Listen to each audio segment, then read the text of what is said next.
When you look on how the world is polluted, when you watch on the trend of our life, this world is polluted. You people are always on online platforms. You see the way the online class is polluted. Some of you access TikTok. You see the trendings that are going through. You see even our church, the way things are trending. From people sometimes, the way they put themselves on those platforms. And this is why I say that is this church has suffered a lot, not from the Catholics, not from the Pentecostals, not from the Muslims, but from within us. People who profess to know the truth. People say the Adventists, and they have been baptized. They have made this church to suffer. They have painted the name of the church. It is no longer the same. This is what I want to let you know. We do not have a city here. We do not have a permanent place here.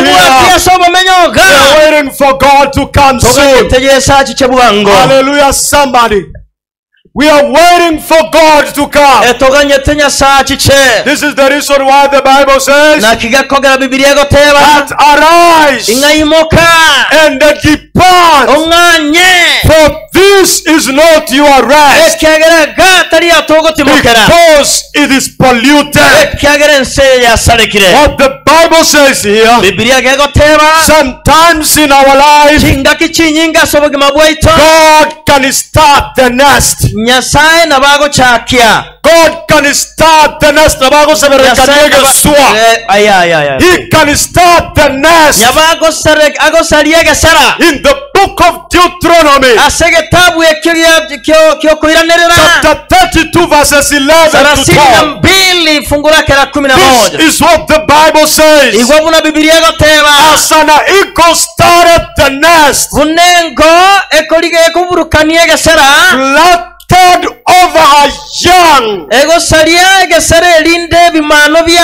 spreading abroad her wings.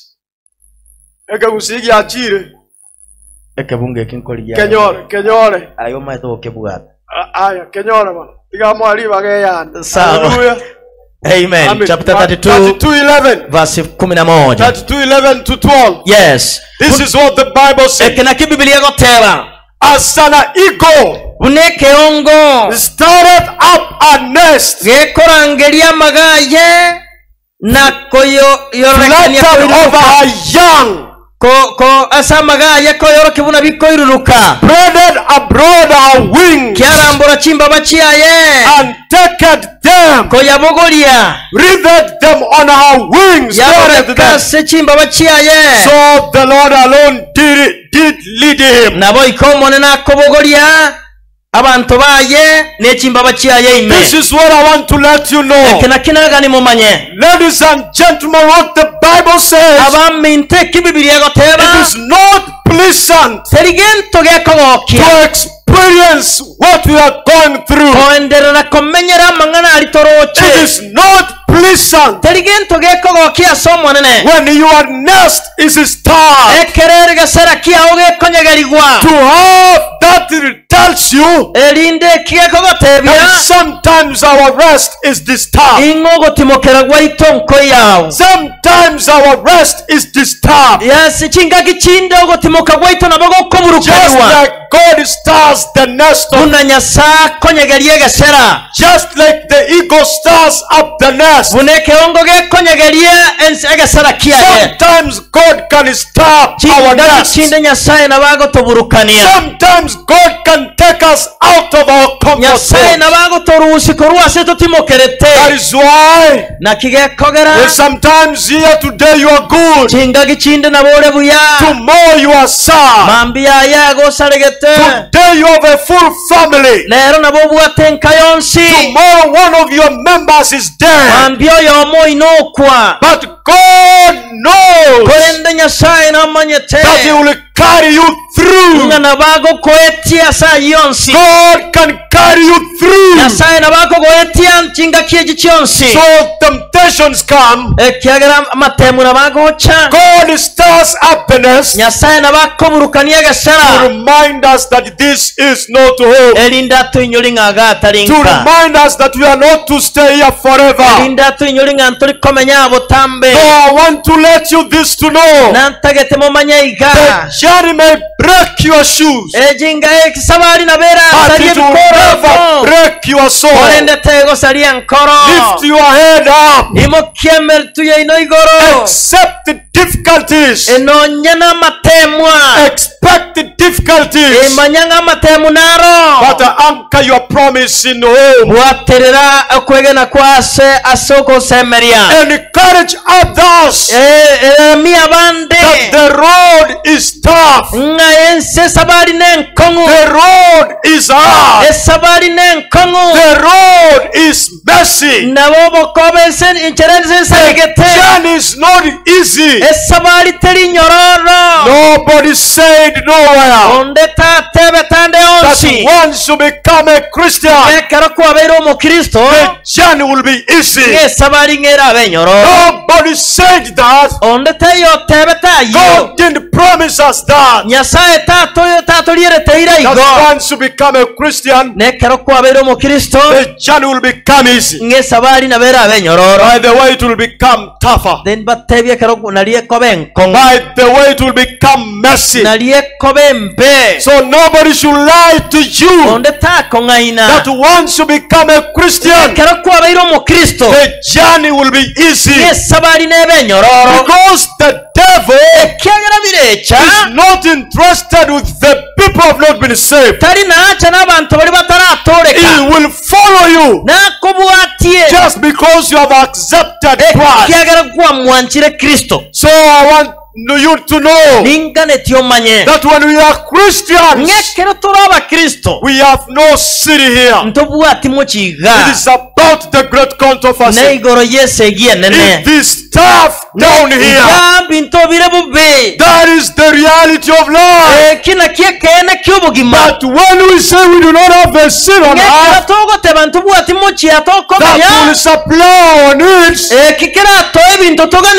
we seek for the coming city. And that is our good news.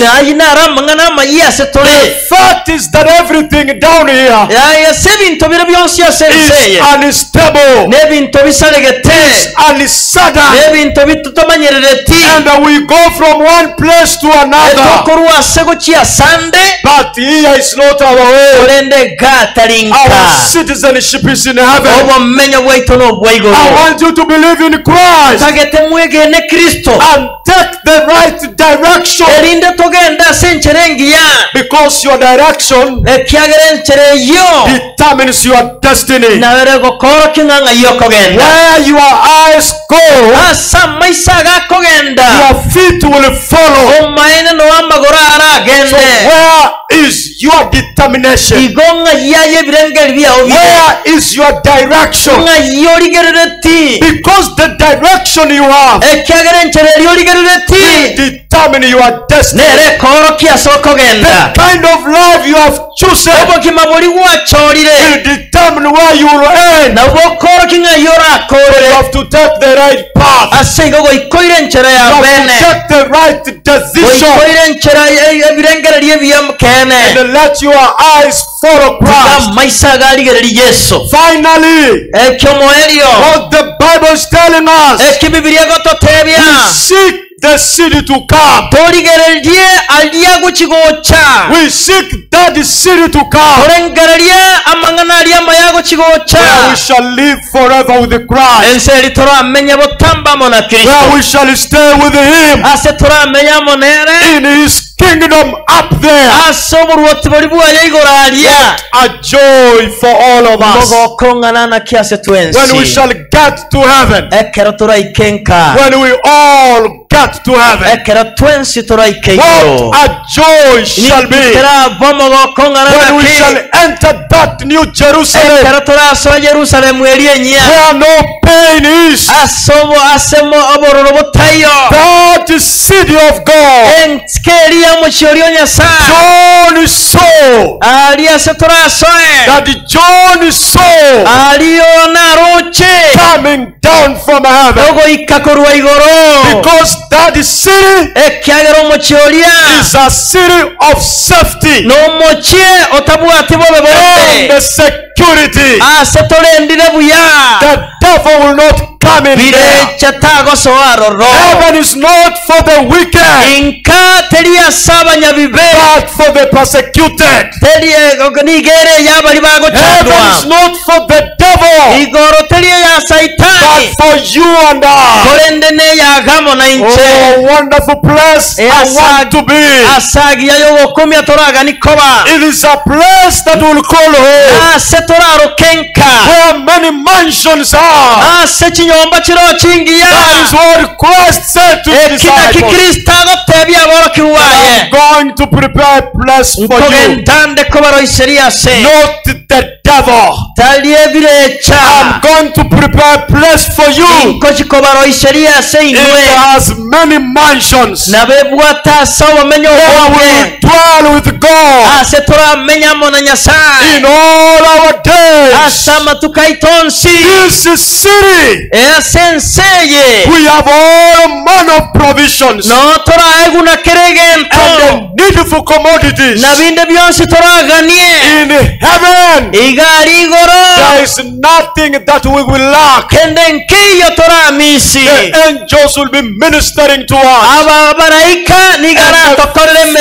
Finally, that city, it is where we have privileges,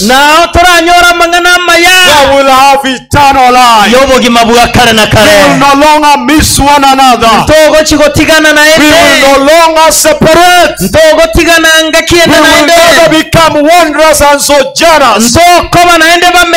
The pilgrimage will end. Death will end. Divorce will end. The tears will end. Hallelujah. All those things will end. We no longer have to work to earn the daily bread. What a beautiful city. What a beautiful city.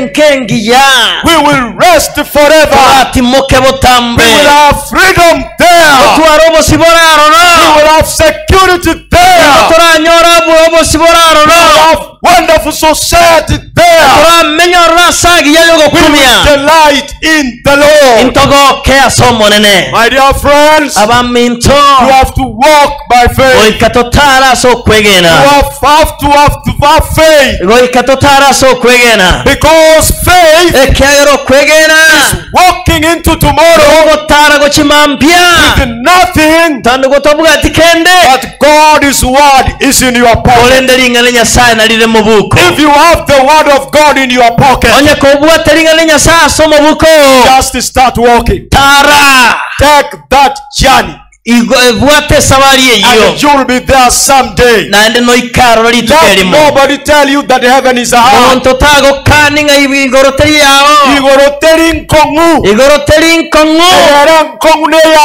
The destiny ya mama yake. The heaven itokogenda. Ile mbingu tunaenda.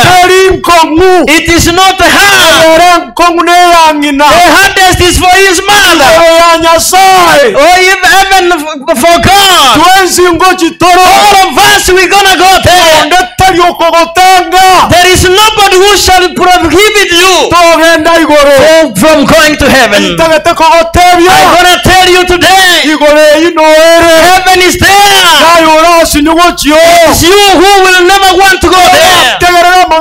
If you listen to people's words and you die your head, that you'll never go there.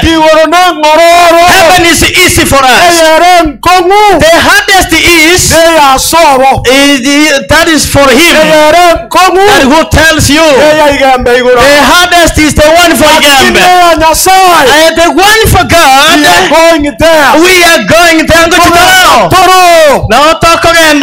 I want you to follow the right path. Choose the right path. Follow whatever that God says. Hallelujah. Amen. Who want to be in heaven like me? I want you to stand and I pray for you. The hardest is yours. God's journey is right. Because he died for us. He has done everything. Now making sure he has to make sure it is there for us. If you don't gonna go there, it is your choice. Today you are saying that I'm gonna make your place where you will live forever. There are no problems. There is no death. Our men will not die. Our women will never die. Our children will never die. There are no things of this world. Oh, no war. There is no jealousy. Even in heaven there is no jealousy. Oh, these things you hear that other people have.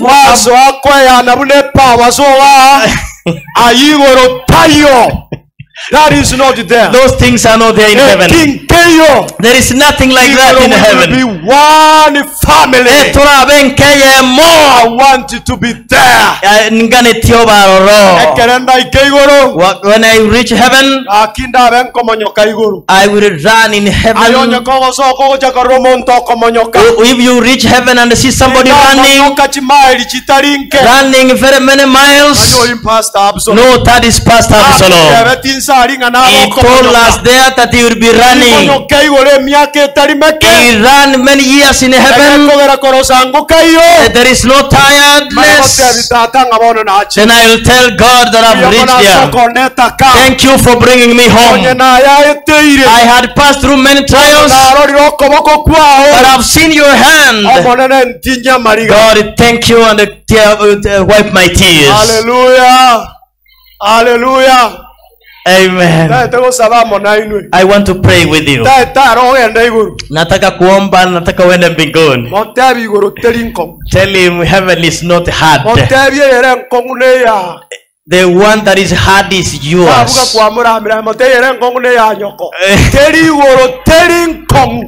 Heaven is not hard. You are going there.